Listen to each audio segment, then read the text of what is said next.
नमस्कार व्यूअर्स, पिछले वीडियो में हमने देखा है कि military leadership specially retired DG Assam Rifles view point और alignment with the Kuki arms group and Kuki intellectuals. The हमने ये डिस्कस किया है एंग्लो कुकी वार जो है, जो इसके बारे में बात किया है, जो एक्चुअल में है ही नहीं, जो हुआ नहीं।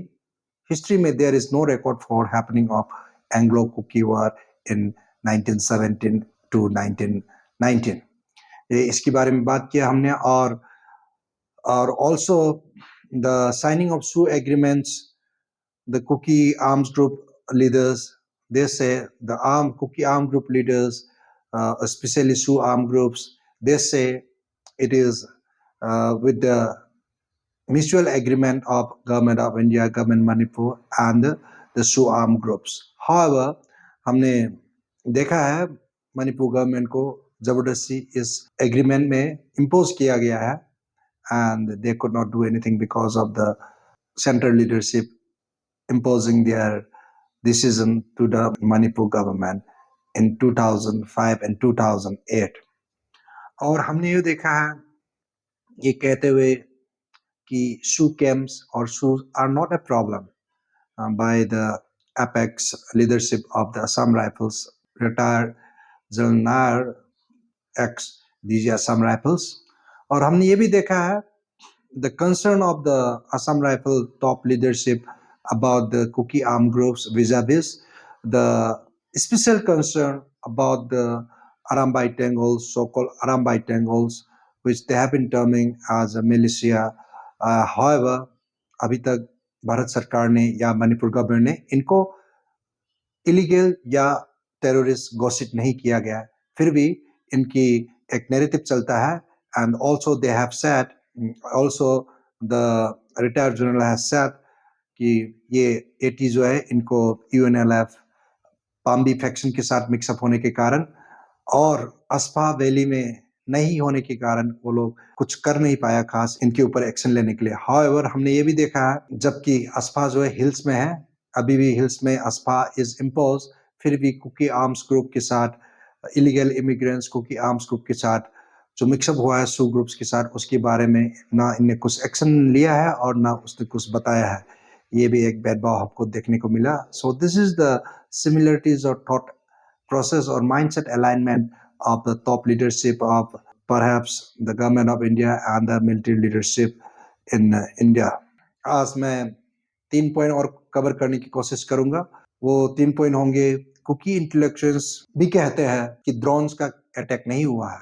जो 1 सितंबर को there was a drone attack at Koutruk में जो ड्रोन अटैक हुआ है 1 और 2 को, उसको कुकी इंटेलेक्चुअल्स इसको नकारता है। सिमिलरली रिटायर्ड असम राइफल का DG Assam rifles general Nair, उसने भी इसको नकारा है, इसको फॉल्स और फैक्ट न्यूज बताया गया है। If you recollect, couple of days back, it was the input regarding the UAVs, and it was said that the UAVs had fired on the people. Injuries were never close to explosive injuries; they were caused by the small arms. Therefore, that UAV information again was absolutely unverifiable. I would put it as maybe a false information. I am clarifying there are no drones which were used to drop ammunition. It was around that 1 September. It was around 3:45 p.m. This was damaged by the drone bombing. Drone bombing was totally. They also fired rockets and RPGs. Heavy weapons. They were illegal weapons. An aerial drone attack so far in this area, in the Kautruk and this area. How would you look into that aspect? This is a new thing which has happened, and we have already Manipur police ने पहले ही tweet किया हुआ है, so it has been escalated and we are taking it very seriously. We have spoken to everybody from here to Delhi. And जबकि हमारा he also has quoted हमारा local newspaper, जबकि ऐसा लोकल न्यूज़ में किसी ने नहीं बताया गया था कि कौट्रुक में जो एक औरत जो इस हादसा में गुजर गई थी ड्रोन अटैक के कारण हुआ है, किसी मीडिया चैनल नहीं बताया, specially in Manipur, the media covering Manipur. However, they have said it has shown as the casualty was because of a drone attack. जबकि it is very clear कि the woman was shot on her head in a similar line with Mr. Ajay Singh of CRPF, which was happened in Jiribam sometime in July this year.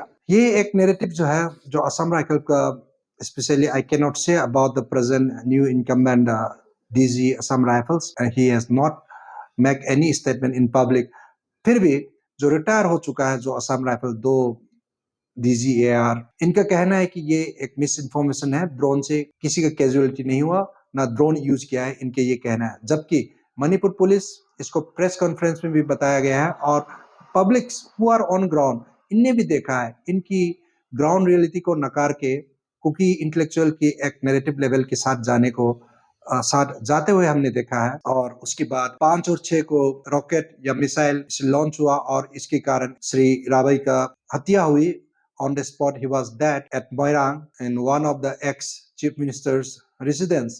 ये भी एक that was caused due to the hit of a splinter.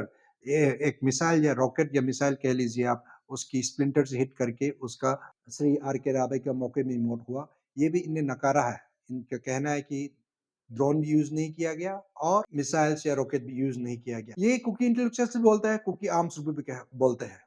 इसलिए there is a similarity in narrative or similarities in the mindset by the government officials, higher government officials in India, and also इसके कारण ही शायद MHA भी कुछ action नहीं ले रहा है कुकी आर्म्स ग्रुप के साथ, because ultimately the reports sent by the this top-notch military leadership, they have to be taken in consideration, and depending upon the information or report given by this top-notch military personnel or military leadership, the government of India has to decide. ये एक कारण हो सकता है। तो इसका how this our influence is a different topic, but I am just giving you the mindset alignment of Kuki intellectuals, Kuki arms groups, and the leadership, important leadership in the military as well as in the IS और bureaucrats in India. और एक और कहना है कि cookie intellectuals और cookie arms groups वो भी सोचता है बफर जोन जो बनाया गया है मैतेई और कुकी के बीच में, ये मैतेई समुदाय इस बफर जोन को नहीं मानते और नहीं रखना चाहिए। इसमें आने जाने में रोक टोक है, जैसे कि नेशनल हाईवे नंबर 2 जो है, there is a Kuki dominated area called Kangpokpi about 30-35 kilometre away from Imphal.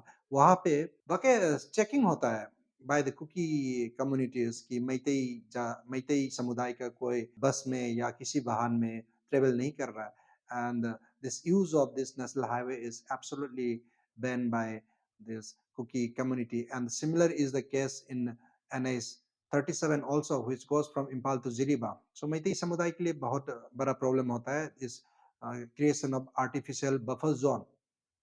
However, ये कुकी आर्म्स ग्रुप का लीडर मिस्टर हाउकिप भी इसको जस्टिफाई करता है और सिमिलरली असम राइफल्स का लीडरशिप भी इसको जस्टिफाई करता है, and you can see this type of justification from this video. The government of India very appropriately brought central forces by air, and there are almost 50 to 60,000 central paramilitary forces, etc., who are guarding the buffer zone. इस buffer zone से कोई फायदा नहीं हो रहा है, probably ये cookie लोगों के लिए और सेफ्टी हो जाता है, और जिस तरीके से बफर जोन क्रिएट किया गया है वो भी एक बिल्कुल भेदभाव की तरफ है। ये general Nair himself has said in an interview that Kukis are in a dominant place because वो ऊपर से एक छोटा सा स्मॉल सा आर्म भी फायर करे तो उसका लिथेलिटी और उसका एडवांटेज ज्यादा है। दैट्स हाउ ही नोस किसको क्या एडवांटेज होगा कहाँ पे बफर जोन क्रिएट करने से। ये जनरल नायर का जो ये शब्द जो है ये सुनिए।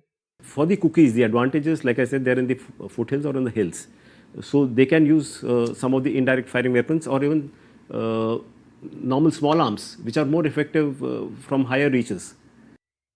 इससे पता चल जाता है कि बफर जोन बनाते समय भी कुकी समुदाय की फेवर में बनाया गया।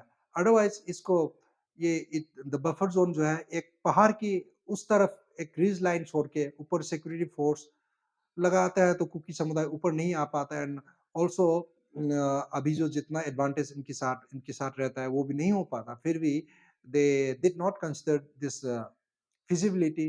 Of course, I do not agree with the concept of buffer zone. there should not be a buffer zone at all within the territory of India.